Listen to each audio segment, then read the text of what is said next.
Hello you guys, welcome back to my channel. I think it is time for a girl chat. It has been a long time, so I asked you guys on my Instagram to send me over all of your like pregnancy related and non-pregnancy related questions. So this is kind of going to be a third trimester update slash pregnancy Q&A video. Hope you guys enjoy and let's get started. Just to give you guys a little update, I am currently 35 weeks, which means I have a little over a month left. I am ready. Like I have been done with the third trimester since it started. You just feel heavy and you get more tired. Like during my second trimester, I was cruising. Like sometimes I would even forget I was pregnant. And then literally the third trimester just hit me with a ton of bricks and I've just been physically exhausted. My emotions have been like heightened. Like I feel like the hormones just start revving up. I just get a lot more emotional and like tearful and crying, and Omar is over me and I'm over it, and yeah, I'm ready for this baby. To get into the first question, first we have, what trimester is the worst? Even though I was just complaining about the third trimester, I still feel like the first is the worst in my personal experience, just because I was so nauseous and just felt so sick all the time. At least in the third trimester, like even though I'm tired and I feel heavy and big and stuff, I'm still like able to eat and able to like do normal tasks. The first trimester definitely is always the hardest for me. Someone asked, how do you organize your time between work, daughter, and home? I thought I would answer this because this is something that I struggled with so much when I had my daughter. I felt like before I had my daughter, I could just have any time of day to do house stuff or work. I would work at any hour of the day. But then once I had my daughter and she became the priority, but I still needed to prioritize work at the same time, it was just so hard to like balance everything. I rely so much on help. This is something I talk about a lot. Like I'm not one to hide the fact that I have so much help from my family, and I also have an assistant to help me with work. I just really rely on my village to help me be able to balance it all, and I know that that is a luxury and a privilege that I'm just so grateful for. The way that I do it is when Elena is in school or whenever she's being watched by one of her family members, I will take that time and that is my work time, and I make sure I get every little thing that I need to get done for work done during those hours that she's away from me, so that whenever I am with her, I can like be 100% mom. And I just feel like that balance has been so much better for me because I'm such a better mom when I'm with her. I'm able to be like one-on-one with her and just really give her like that 100% attention. Now that I'm gonna have another baby, I don't know how that's gonna be anymore because she's not gonna get the 100% attention anymore, which is what I'm kind of nervous about. Hope she doesn't get like too jealous. With house stuff, again, I've just really had to delegate, and Omar will help me. I have people come and clean my house like twice a month. I usually do my house stuff in the mornings, like right after Elena goes to school, because that's like when I have the most energy right now. So I'll spend like an hour a day in the morning like cleaning up and like doing maintenance stuff around the house. I just feel like you just have to find a balance that works for you, and that's so far what's been working for me. What are you most excited for when your son arrives? I'm most excited for like seeing Elena and the new baby meeting each other for the first time, and also just like as my son gets older, like seeing them interact and play together and stuff. I just think that's gonna be so beautiful. What are some things you are worried slash scared about having or raising a baby boy? I'm not really as much worried about him whenever he's a baby, inshallah. I feel like they're all the same whenever they're babies. I'm just a little bit worried and nervous about raising a teenager and like thinking about me having a teenage boy one day and navigating girls and I don't know, wanting to rebel and things like that. I mean, it's the same with Elena. I'm honestly scared of even having a teenage girl one day. I don't know why my mind always runs to like the next stage. I'm like, oh gosh, like they're gonna be teenagers one day. I should probably just stick to the moment, you know, and just kind of figure it out once I get there. But I think that's the thing that scares me the most, raising him up to be like a good man. You know what I mean? Like I had two younger sisters and I did have a younger brother, but he was 9 years younger than me. So I feel like it was just a little bit, like I've just been in girl mode basically my whole life and being a girl mom now. So I don't know what it's gonna be like to have a boy. If any of you boy mamas have any tips for raising boys, then I would love it. I've actually heard it's easier than girls, so that's kind of helping keep me not as nervous. This one's a little random. What hair products do you use on Elena and plan to use on your little boy? I get asked a lot about the hair products I use on Elena because I think because her curls always look so beautiful, mashallah. Honestly, a lot of that is just her natural curls. I think she got her hair mainly from my husband's side of the family because I did not have as much hair as she did at her age. I like to use basically the same products I use on myself. I use the Function of Beauty shampoo and conditioner on Elena. And then I use the same one on myself. For styling, I love the Day styling cream. It's honestly a curl cream too. If you just use like a little bit, it helps keep the curls in place. It's so good. I probably would use that on baby boy as well. When they're babies, I was using the Shea Moisture baby shampoo and body wash. It smells so delicious. It's like coconutty and just so yummy. Someone asked when I'm due. I am due June 18th, and like I said, that means I only have about a little over a month. I actually went to my OB appointment this morning and had a sonogram, and not next week, but the week after I start weekly appointments up until delivery. And they're gonna check my cervix, and I'm gonna sign papers for delivery consents and all that stuff. And I'm like, how is this already happening? I am not prepared. What supplements are you taking during your pregnancy? Prenatals, obviously, I like the Ritual ones. I'm also taking a probiotic from Seed, and then I have been taking stuff to help keep me regular. So I like psyllium husk for fiber, and then I also do my oxy powder to help keep you regular because it's a struggle during pregnancy. How has your experience of being a labor and delivery nurse made you view the birthing process? I'm so grateful that I was able to be a labor and delivery nurse before I had my own babies, because it helped me so much just knowing the process and not having that fear of the unknown. I just felt a lot more like empowered with my own birthing experience, just being able to like know the process and know what's coming next, and also be able to like read my own strip and like be able to tell like, is my baby okay, or are my contractions far enough apart, or whatever it is. It's just been really nice to be able to have that knowledge. The more knowledge that you have about the birthing experience, the better. I just feel like a lot of moms go into their delivery experience not really knowing much about the process at all, and it really does spark more anxiety because they don't know what's coming next or what to expect. So just arming yourself with that knowledge will help you and eliminate that fear of the unknown. From when could you start feeling your baby? So I guess at what point in my pregnancy did I start feeling the baby flutters and the kicks? You guys, I started feeling this baby move at like 11 weeks. I'm not even kidding. It was so early, and I've heard that you can feel your second baby a little bit earlier, I guess, because you just know what to expect and what it feels like. I was like, there's no way that that is the baby, but it definitely was. It was just so crazy. It feels a little bit like when they're that tiny, it feels like little gas bubbles moving a little bit, but I knew that that was the baby. The first time with Elena, I think it was more like 16 weeks. Someone's asking for recovery tips or what I did after giving birth the first time. I feel so lucky and blessed that I actually didn't tear the first time. I had like micro tears, so I didn't have to use a lot of the products like the numbing sprays and stuff like that. But I wanted to give you guys all the tips on what to use down there and all that stuff, which I can do maybe another postpartum video talking about all those products, but I thought I'd just quickly mention them for healing and just for comfort after delivery. I actually did use the diapers. I feel like they're just so much easier to use than the mesh underwear with the pad that can kind of move around. It's just so much easier to have those disposable diapers, so I would definitely recommend those. Tux pads, they will probably give you at the hospital, but they're little witch hazel pads, and they're really cooling and just really soothing to the area. Also, Dermoplast is a numbing spray.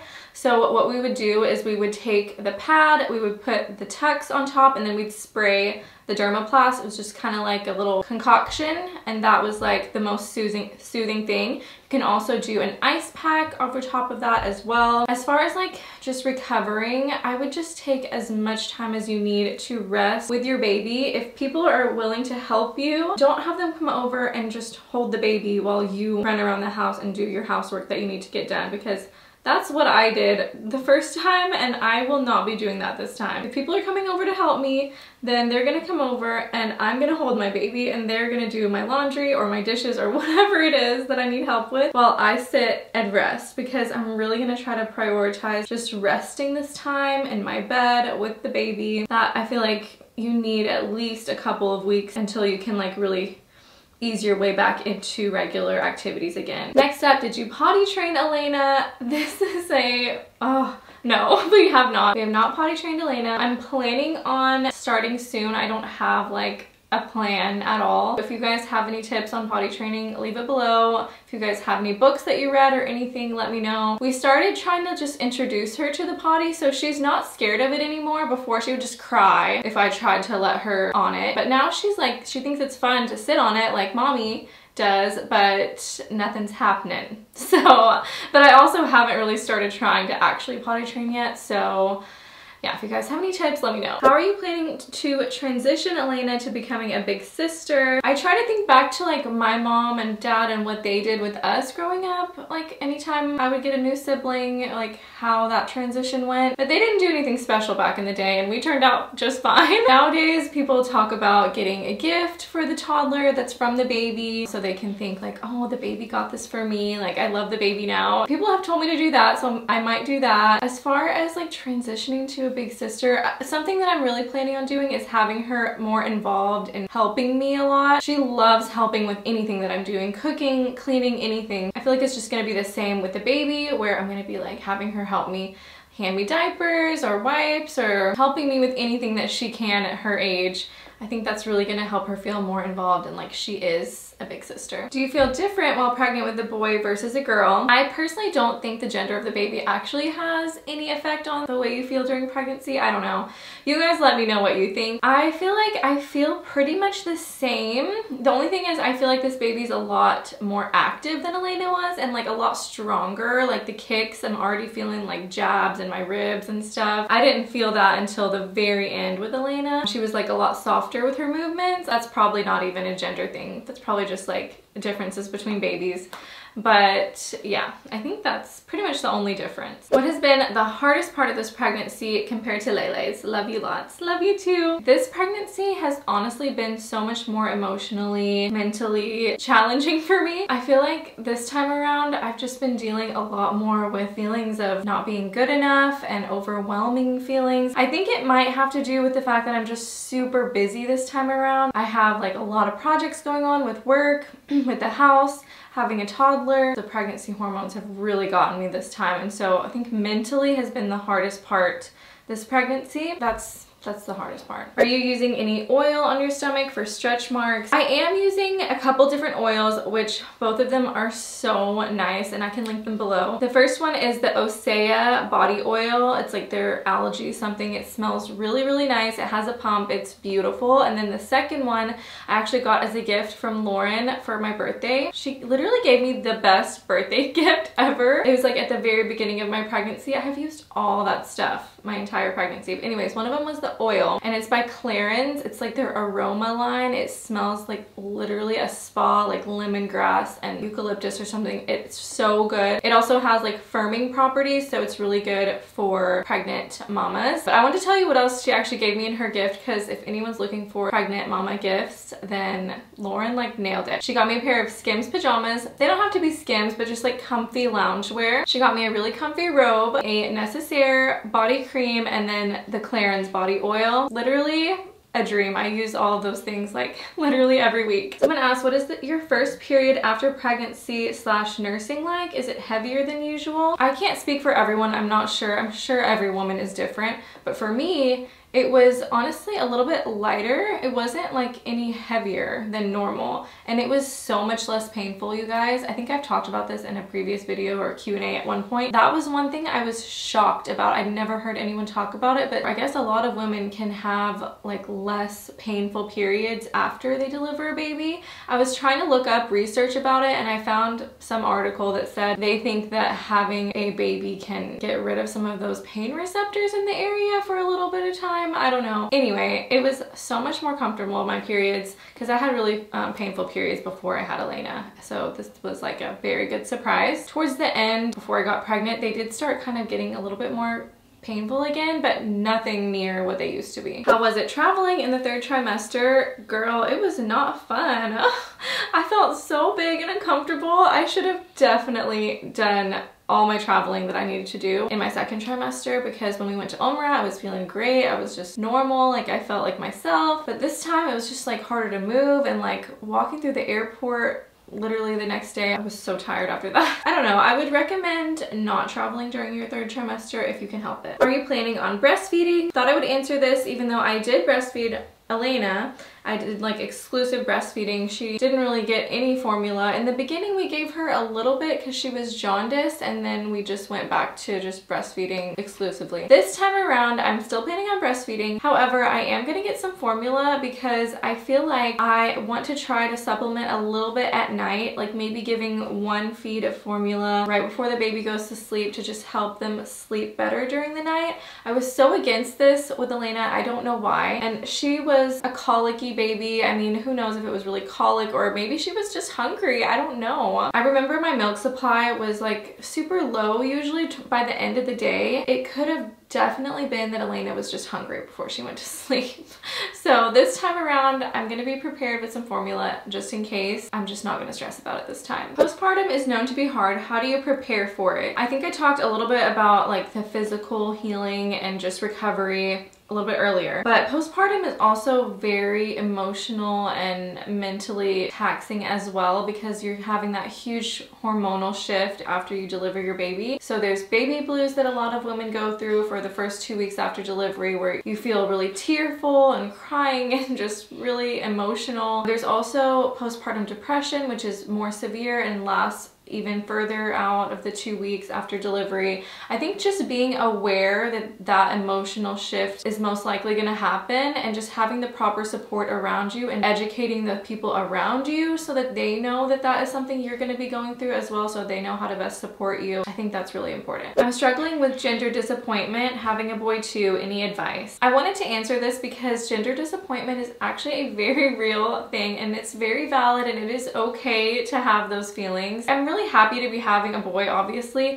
but in the back of my mind in the beginning, I really wanted Elena to have a sister just because I have sisters and we're super close. I was really just a little bit hoping that it was a girl, but at the end of the day, like, I know that whatever God gave me is what is perfect for our family. And I've heard of other stories where women have gender disappointment of it being a boy, and then they have their baby and like they would not change it for the world. Like, that is your baby, like, no matter what. Honestly, the only difference, especially in the beginning as a baby, is the way you dress them and like the types of clothes that you can buy the baby, which I feel like, yes, that's a very superficial thing, but honestly, you can dress boys super cute too. I feel like there's a lot more like options nowadays for like dressing little boys. Just know that whatever you were given is literally the perfect thing for you, and I promise you all of those gender disappointment feelings that you're feeling right now being pregnant, they are gonna go out the window as soon as you meet your baby. Will you sleep train your baby? And if not, what are your plans in terms of sleep? I thought I'd answer this because we are a hot mess over here when it comes to sleep.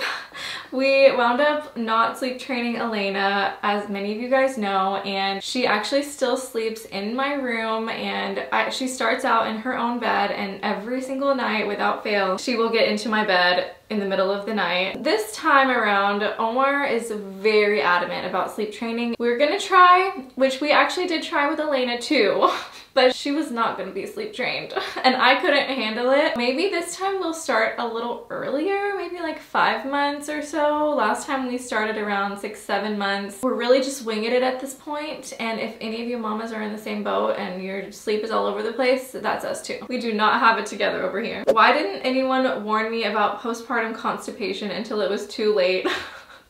Oh my gosh, you guys. Okay, yes, as a nurse, this is very common. A lot of times you're just like traumatized down there, and it's just kind of hard to go right away, so you can get constipated just because you don't want to put any pressure down there, basically, and a lot of people are scared to go. So take your stool softeners and all the things that you need right after you give birth.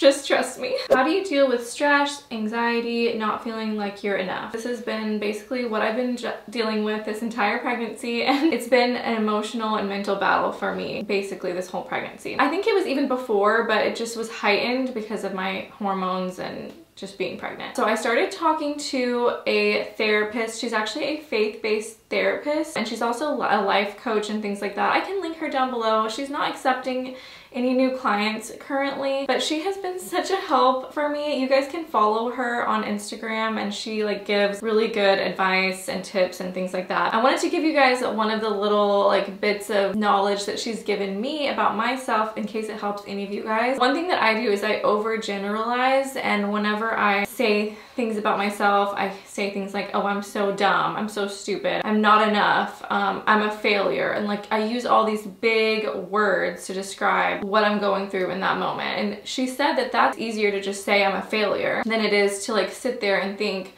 okay, what is it that I'm actually failing at right now? If you like really micro label what it is that you're actually dealing with in that moment, it feels a lot more manageable and it doesn't feel as stressful or as big. So that's like one little thing that's been helping me a lot, but definitely talking to someone, like, I can't tell you how helpful it's been. Did you take an epidural with your first, and do you plan on taking one now? Yes and yes. Do you need to shave before giving birth? I always wondered. And as a nurse, believe me when I tell you, it is okay if you have not shaved. The nurses will not care, the doctors will not care.